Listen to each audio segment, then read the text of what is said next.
CTET পরীক্ষার বাংলা ভাষার জন্য কিছু গুরুত্বপূর্ণ প্রশ্ন এবার আমি নিয়েছি, আপনাদের সঙ্গে আছি।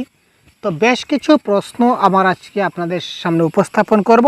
তো সবগুলো প্রশ্ন আপনারা একটা প্র্যাকটিস সেট হিসেবে ধরে নিতে পারেন। তো এই প্র্যাকটিস সেটটা অতি গুরুত্বপূর্ণ প্রশ্ন এবং previous year question based question, ঠিক আছে। তো প্রত্যেকটা প্রশ্নের উত্তর আপনারা কারেক্ট আনসার কী হবে জানান তো ভাই, কি হতে পারে প্রত্যেকটা কারেক্ট আনসার আপনারা জানান। তো এবার প্রথম প্রশ্ন দেখুন, ভালো হাতের লেখায় যথাযথ প্রকাশ ঘটবে। একটা ছাত্র যদি ভালো হাতের লেখা হয় তো ভালো হাতের লেখায় তার যথাযথ কিসের প্রকাশ ঘটে? ছন্দ, অলঙ্কার, বর্ণ নাকি ছেদ, জ্যোতি, বিরাম চিহ্ন, কোনটার প্রকাশ ঘটে? যদি ভালো হাতের লেখা যথাযথ হয় তাহলে সেখানে জ্যোতি, ছেদ, জ্যোতি আর বিরাম চিহ্ন যদি ভালো হয় তখন আমরা বলতে পারি সেটা ভালো হাতের লেখা হচ্ছে। অর্থাৎ কখন ছেদ হচ্ছে, কখন জ্যোতি বসেছে, কখন বিরাম চিহ্ন বসাতে পারছে, এই জিনিসগুলো যদি আমরা খুব ভালো করে অনুধাবন করতে পারি তাহলে বুঝে নেব যে লেখাটা খুব ভালো হয়েছে, অর্থাৎ তার হাতের লেখা খুব ভালো হয়েছে। নেক্সট, সৃজনশীল রচনার মাধ্যমে শিক্ষার্থীদের কি দক্ষতা প্রকাশ পায়? সৃজনশীল রচনা মানে ক্রিয়েটিভিটির ক্ষেত্রে শিক্ষার্থীদের কি দক্ষতা প্রকাশ পায়? শিক্ষার্থীদের আনন্দ হয়, তাদের শিল্প, সৌন্দর্যবোধ এবং কল্পনা শক্তির বিকাশ ঘটে, বিষয়বস্তু গুছিয়ে লিখতে পারে নাকি তাদের হাতের লেখা পরিষ্কার হয়? যখন শিশুটা ক্রিয়েটিভিটি কিছু করবে, ক্রিয়েটিভলি সে যখন লিখবে, ক্রিয়েটিভিটি যখন সে করবে তার মধ্যে আলটিমেটলি কি হবে? তার মধ্যে একটা কল্পনা শক্তির বিকাশ ঘটবে। সে কল্পনা করতে থাকবে যে আমি কি করব, ইমাজিন করতে থাকবে, ভাবতে থাকবে যে আমি কি করব। সুতরাং শিক্ষার্থীদের আনন্দ হয় এটা সত্য নয়, বিষয়বস্তু গুছিয়ে এটা বলতে পারে না, হাতের লেখা পরিষ্কার সেটা বলা যায় না। তো তাদের শিল্প, সৌন্দর্যবোধ এবং কল্পনা শক্তির বিকাশ ঘটে। অর্থাৎ ক্রিয়েটিভিটি করলে কি হয়? তার কল্পনা শক্তির বিকাশ ঘটে এবং তার সৌন্দর্যবোধ বৃদ্ধি হয়। কিভাবে শিক্ষার্থীদের সাহিত্য সৃষ্টির প্রতি অনুরাগ জন্মে? সাহিত্য সৃষ্টির প্রতি অনুরাগ কি করে জন্মাবে? ভালো কথা বলতে পারলে, ভালো গান গাইতে পারলে, ভালো বক্তৃতা দিতে পারলে, মননশীল শিখন দক্ষতার ফলে।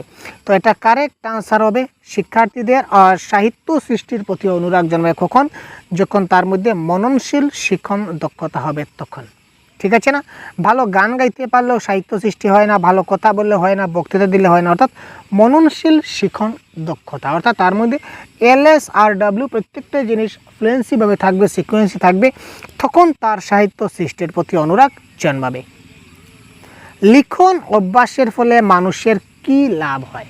লিখন অভ্যাস, কেউ যদি লিখন যদি একটা প্র্যাকটিস করে, ভালো সে যদি রাইটিং প্র্যাকটিস যদি খুব ভালো করে করতে পারে তার ফলে তার কি লাভ হতে পারে? Question number 4 correct answer. হাতের লেখা পরিষ্কার হয়, মনন চিন্তন শুদ্ধ হয়, মোটামুটি শুদ্ধভাবে লিখতে পারে নাকি লেখায় বানান ভুল থাকে না? দেখুন, যত বেশি আমরা লিখব, লেখার প্র্যাকটিস যত বেশি করব তত বানান ভুল হওয়ার চান্স কম থাকে। সুতরাং যত বেশি প্র্যাকটিস করব তত লাভ হবে কি? লেখায় বানান ভুল থাকবে না। ক্লিয়ার? কিভাবে মানুষ প্রজ্ঞাবান হয় বা কিভাবে মানুষ জ্ঞানী হয়? প্রজ্ঞাবান মানে জ্ঞানী, সংক্ষেপ কথায় যদি বলি তো কিভাবে মানুষ প্রজ্ঞাবান হয়?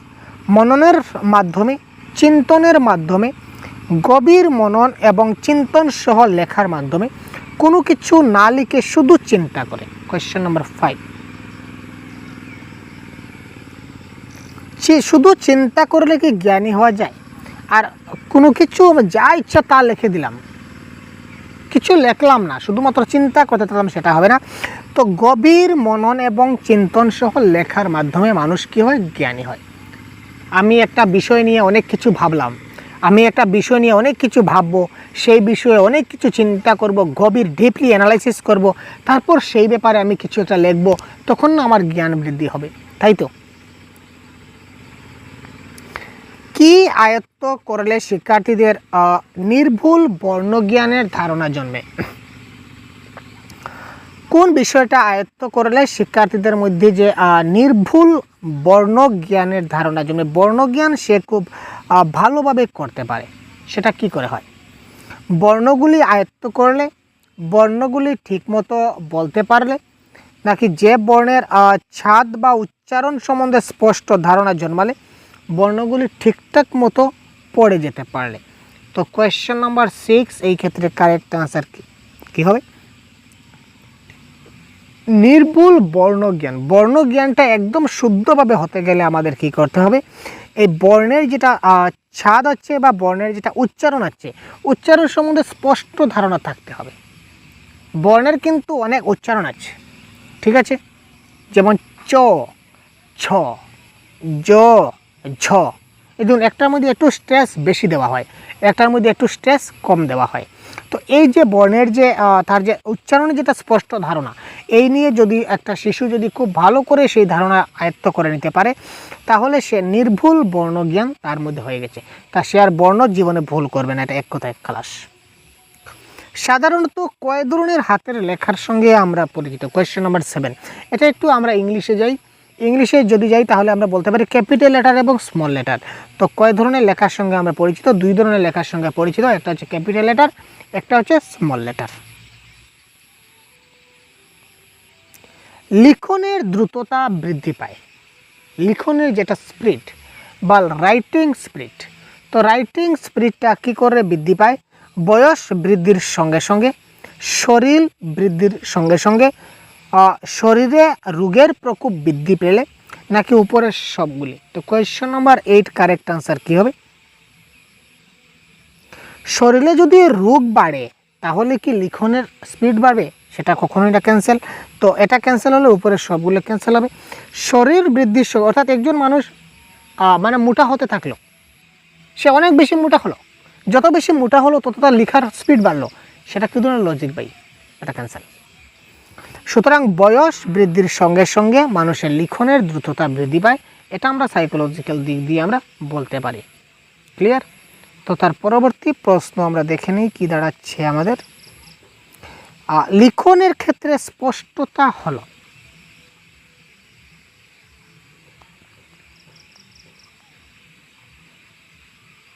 Question number 9।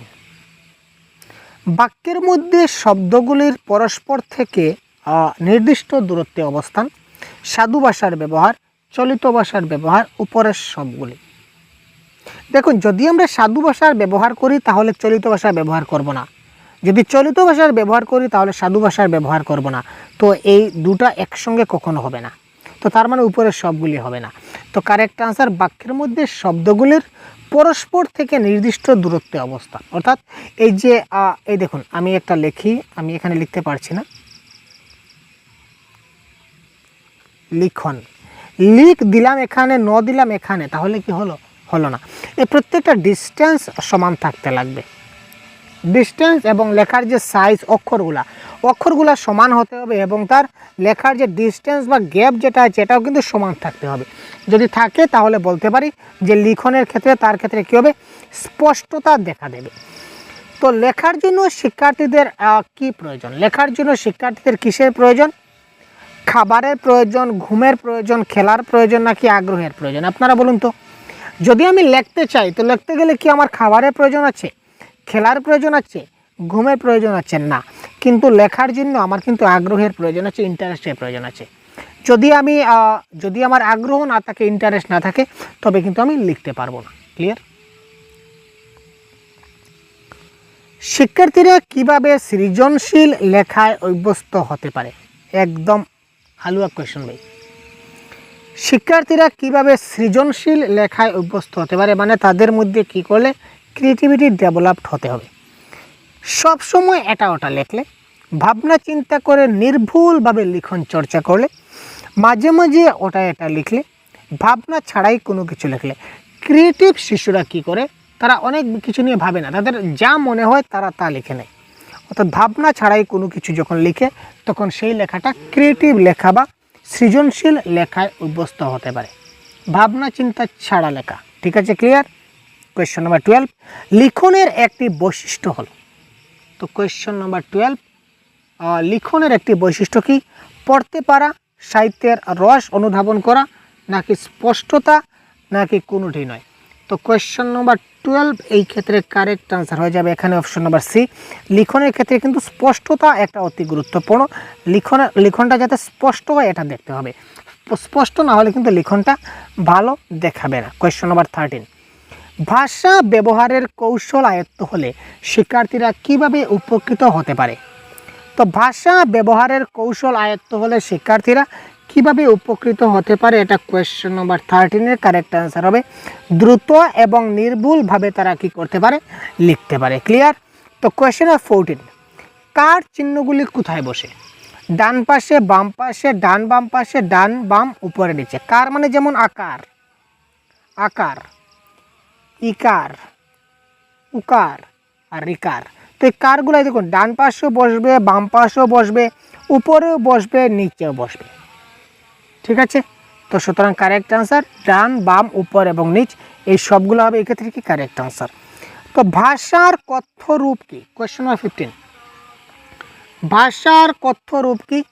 ভাষার কথ্য রূপ যে ভাষা সবসময় ব্যবহার করে, যে ভাষা মাঝে মাঝে ব্যবহার করে, যে ভাষা বলতে কষ্ট হয়, যে ভাষা তার কাছে সবচেয়ে স্বাভাবিক কিন্তু ভাবের আদান প্রদানযোগ্য। তো কারেক্ট আনসার হচ্ছে কোয়েশ্চেন 15, যে ভাষা তার কাছে সবচেয়ে স্বাভাবিক এবং ভাবের আদান প্রদানের উপযোগী। ঠিক আছে? তো আরোহী পদ্ধতিটি বিজ্ঞানসম্মত পদ্ধতি, তার কারণ কি? তো এই প্রশ্নের উত্তর কী হবে সেটা আপনারা কমেন্ট বক্সে জানান। এবং এই প্রশ্নের সঙ্গে আজকের ক্লাসটা এখানে বিদায় নিচ্ছি। ক্লাসটা একটা ছোটো ক্লাস করলাম, পরবর্তীতে একটা ম্যারাথন ক্লাস নিয়ে আসবো এই ধরনের প্রশ্ন নিয়ে। অনেক বেশি প্রশ্ন থাকবে, টোটাল 90 প্রশ্ন আছে আমাদের এই পিডিএফে। এই 90টা প্রশ্ন নিয়ে আমরা একটা ম্যারাথন দিয়ে দেবো আপনাদের জন্য, যে আপনাদের অনেক লম্বা ক্লাস হবে। তো এই ম্যারাথনগুলো আপনারা দেখে নেবেন, তো পুরো জিনিসটা কনসেপ্ট ক্লিয়ার হয়ে যাবে। আর যদি কোনো টপিকে সমস্যা থাকে তাহলে অবশ্যই আমাদের জানাবেন। ঠিক আছে ভাই? তো আজকে এই পর্যন্ত বিদায় নিচ্ছি। ভালো থাকবেন, সুস্থ থাকবেন। জয় হিন্দ।